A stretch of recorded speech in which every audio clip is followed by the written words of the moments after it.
Hello friends, welcome to my channel. My name is Habibullah. நான் உங்களுக்கு எக்ஸலை பற்றி நான் சொல்லித்தர போகிறேன். ஸோ இந்த கோர்ஸில் பேசிக்லேருந்து அட்வான்ஸ் லெவல் வரைக்கும் இருக்கும். நீங்கள் கற்றுக்குங்க. ஸோ எந்த கம்பெனி போனாலும் எக்ஸல் இல்லாமல் இருக்காது. யூஸ் பண்ணுங்கள் அந்த இடத்துல போயிட்டு. Let's enter into this session. So இந்த வீடியோவை பார்த்துட்டு சப்ஸ்கிரைப் பண்ணுங்கள், கமெண்ட்ஸ் பண்ணுங்கள், லைக் பண்ணுங்கள். உங்கள் சிஸ்டத்தில் டிஃபால்ட்டாக மைக்ரோசாஃப்ட் இன்ஸ்டால் ஆகிருக்கும். நீங்கள் அதில் ஸ்டார்ட் பட்டனில் போய்ட்டு நீங்கள் ஓப்பன் பண்ணிங்க. எக்ஸல் ஓப்பன் பண்ணி ஓப்பன் பண்ண பிறகு டிஸ்பிளே ஆகும். ஸோ இதில் இந்த மேலே file, home, insert, page layout, formula, data, review, so இது எல்லாமே வந்து மெனு பார். இதோடைய நேம் மெனு பார். இது ஒரு மெனு பார்லையும் நீங்கள் போனீங்கன்னாக்கா உங்களுக்கு நிறைய கமெண்ட்ஸ் இருக்கும். ஸோ அதை வச்சு நம்ம டேட்டாவை எப்படி ஃபார்மேட்டிங் பண்ணுறதுன்னு தான் பார்க்க போகிறோம்.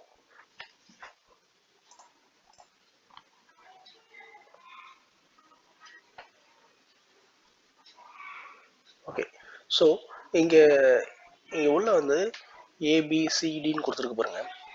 இதெல்லாம் வந்து காலம்ஸ். மேலே ஏவை செலக்ட் பண்ணிங்கன்னா ஃபுல்லாக செலக்ட் ஆகும். அந்த காலம் ஃபுல்லாக செலக்ட் ஆகும். அதேமாரி பிசிடி லாஸ்ட்டு எக்ஸ்எஃப்டி வரைக்கும் இருக்கும். 16,000 சம்திங் காலம்ஸ் இருக்கும். அதேமாரி ரோஸ் பார்த்தீங்கன்னா இந்த 1 2 3 இதெல்லாம் வந்து நம்பர்ஸில் இருக்கிறதுலாம் ரோஸ். இது வந்து 10,48,576 ரோஸ் இருக்கு. ஸோ இந்த ஹரிசாண்டல் இப்படி ஹரிசாண்டலாக செலக்ட் ஆகுதுலாம் ரோஸ். இப்போ மேலே ஏபிசி செலக்ட் பண்ணாக்கா வெர்டிக்கலில் செலக்ட் ஆகும் காலம்ஸ். ஓகே, இப்போ செல்லை பற்றி பார்ப்போம்னா செல்லுன்றது இப்போ நான் இங்கே ஒரு இடத்துல செலக்ட் பண்ணியிருக்கேன். மவுஸில் கிளிக் பண்ணியிருக்கேன். இந்த கிளிக் பண்ணது வந்து இங்கே ஷோ ஆகும். இங்கே பாருங்கள் A1 டிஸ்பிளே ஆகுது பாருங்க. இது இந்த செல்லோடைய நேம் வந்து A1. இப்போ நான் வேற எங்கன்னா கிளிக் பண்ணுறேன். இது பாருங்க, இது வந்து H8. இந்த செல்லுடைய ரெஃபரன்ஸ் நம்பர் வந்து H8. ஓகே, ஸோ இன்னைக்கு நம்ம செஷனில் என்ன பார்க்க போகிறோம்னாக்கா கட் காப்பி பேஸ்ட் பண்ண போகிறோம். Cut copy paste. நான் கொஞ்சம் ஃபாண்ட் சைஸை இன்க்ரீஸ் பண்ணிக்கிறேன். Okay, so cut copy paste பார்க்க போகிறோம் நம்ம. So for example company. So கம்பெனியில் லிஸ்ட் ஆஃப் கம்பெனி நான் இங்கே எழுதுகிறேன்.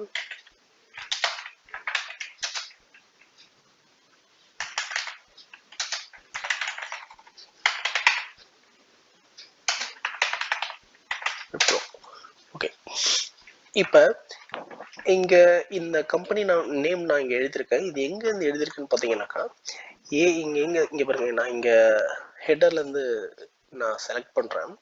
இங்கே காமிக்கவும் A7. இந்த கம்பெனின்ற ஹெட்டர் வந்து A7ல் இருக்குது. எது வரைக்கும் இருக்கும் அப்படின்னு பார்த்தீங்கன்னா A11 வரைக்கும் இருக்குது. ஸோ A7லேருந்து A11 வரைக்கும் நான் காப்பி பண்ணி பேஸ்ட் பண்ண போகிறேன். ஸோ எங்கே பேஸ்ட் பண்ணுவோம், எனக்கு எங்கே தேவையோ அங்கே பேஸ்ட் பண்ணிக்கலாம். ஸோ இப்போ ஃபார் எக்ஸாம்பிள் எனக்கு வந்து J காலத்தில் தேவை, J2ல் தேவை, இல்லை J1ல் தேவை அப்படின்னாக்கா J1 அங்கே போயிட்டு நீங்கள் கிளிக் பண்ணுங்கள். மவுஸில் கிளிக் பண்ணிவிட்டு ஸோ காப்பிக்கு வந்து shortcut key Ctrl+C, Ctrl+C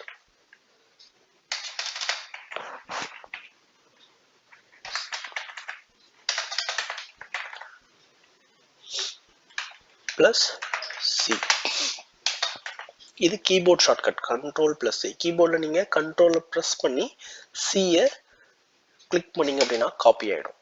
so இங்கேருந்து எது வரைக்கும் 11 வரைக்கும் Ctrl+C நான் காப்பி பண்ணிட்டேன். எனக்கு எங்கே தேவையோ அங்கே போய்ட்டு கிளிக் பண்ணிவிட்டு அந்த இடத்துல பேஸ்ட் பண்ணணும். பேஸ்ட் ஃபார்முலாக்கு வந்து Ctrl+V. ஸோ எனக்கு இங்கே தேவை. ஸோ இங்கே Ctrl+V கீபோர்ட் ஷார்ட்கட்டில் Ctrl+V.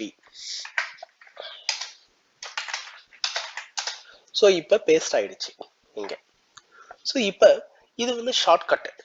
இப்போ மேனுவலாக எப்படி பண்ணுறது அப்படின்னாக்கா இங்க மேல போனீங்கன்னாக்கா ஹோம் ஸ்கிரீன்ல காப்பின்னு இருக்கு பாருங்க, காப்பி. ஸோ எனக்கு எதை காப்பி பண்ணணுமோ அதை செலக்ட் பண்ணிட்டு இங்க காப்பி இருக்கு பாருங்க, காப்பியை கிளிக் பண்ணுங்க. எங்க வேணுமோ அங்க இடத்துல போயிட்டு கிளிக் பண்ணிட்டு இங்க ஹோம் ஃபைல்ல ஹோம் மெனுல இருக்கு பாருங்க பேஸ்ட்ன்ட்டு. ஸோ அந்த பேஸ்ட் ஒன்லி பேஸ்ட், இந்த பேஸ்ட்னு கிளிக் பண்ணுங்க, பேஸ்ட் ஆயிடும். இது வந்து மேனுவலா மெனுல போயிட்டு நம்ம காப்பி பேஸ்ட் பண்றோம் நம்ம. ஓகே, நெக்ஸ்ட் கட் பண்ண போறோம், ஒரு டேட்டாவை கட் பண்ண போறோம். ஸோ சேம் திங், இப்போ எனக்கு இதே டேட்டாவை கட் பண்ணணும் அப்படின்னா ஹோம் மெனுல கட் இருக்கு பாருங்க, இதை கொடுக்கணும்.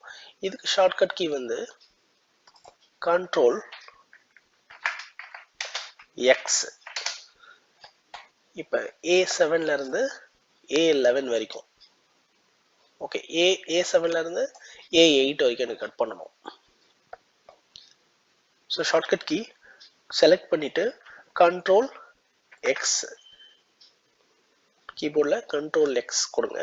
எங்கே வேணுமோ அங்கே போய் செலக்ட் பண்ணிட்டு பேஸ்ட் பண்ணுங்க. பேஸ்ட்டுக்கு இங்கே ஆல்ரெடி கொடுத்துருக்கோம் ஃபார்முலா, கண்ட்ரோல் வி, கண்ட்ரோல் கீபோர்டில் கண்ட்ரோல் ப்ளஸ் வி கொடுங்க.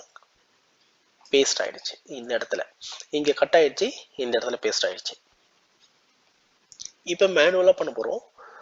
மேனுவலாக வந்து ஹோம் மெனுவில் போயிட்டு இப்போ நான் செலக்ட் பண்ணிக்கிறேன் டேட்டாவை, எந்த டேட்டா வேணும்ட்டு. எனக்கு A9லேருந்து A11 வரைக்கும் கட் பண்ணணும், கட் பண்ணி பேஸ்ட் பண்ணணும். ஓகே, நான் செலக்ட் பண்ணிட்டேன். ஹோம் மெனுவில் போயிட்டு கட் இருக்கு பாருங்க, CUT, இதை கிளிக் பண்ணுங்க. எந்த இடத்துல தேவையோ அந்த இடத்துல போயிட்டு பேஸ்ட் பண்ணுங்க. எனக்கு வந்து K3லேருந்து பேஸ்ட் பண்ணணும். இங்கே வச்சு கிளிக் பண்ணி பேஸ்ட், இங்கே இருக்கு பாருங்க பேஸ்ட், இதை கொடுங்க, பேஸ்ட் ஆகிடும். ஸோ நம்ம கட் பண்ணுறது எப்படி, காப்பி பண்ணுறது எப்படி, பேஸ்ட் பண்ணுறது எப்படின்னு பார்த்தாச்சு. இப்போ இப்போ எனக்கு வந்து இந்த எக்ஸலை நான் க்ளோஸ் பண்ணிட்டேக்கா ஃபைல் சேவ் ஆகாது. ஸோ அப்போ என்ன பண்ணணும், ஃபைல் சேவ் பண்ணணும். ஸோ நீங்கள் எந்த டேட்டா ஒர்க் பண்ணாலும் சேவ் பண்ணிக்கணும். ஃபஸ்ட்டு எக்ஸல் ஒர்க் புக்கை வந்து சேவ் பண்ணணும். சேவ் பண்ணாமல் நீங்கள் க்ளோஸ் பண்ணிட்டீங்க, ஷட் டவுன் பண்ணிட்டீங்க அப்படின்னாக்கா நாளைக்கு இது வந்து பார்க்கும்போது இருக்காது. ஸோ நமக்கு திருப்பியும் ஓப்பன் பண்ணி எடிட் பண்ணணும் அப்படின்னாக்கா சேவ் பண்ணணும். சம்டைம்ஸ் நம்ம ரொம்ப நேரம் ஒர்க் பண்ணிகிட்டே இருப்போம், திடீர்னு பவர் கட் ஆகிடும்.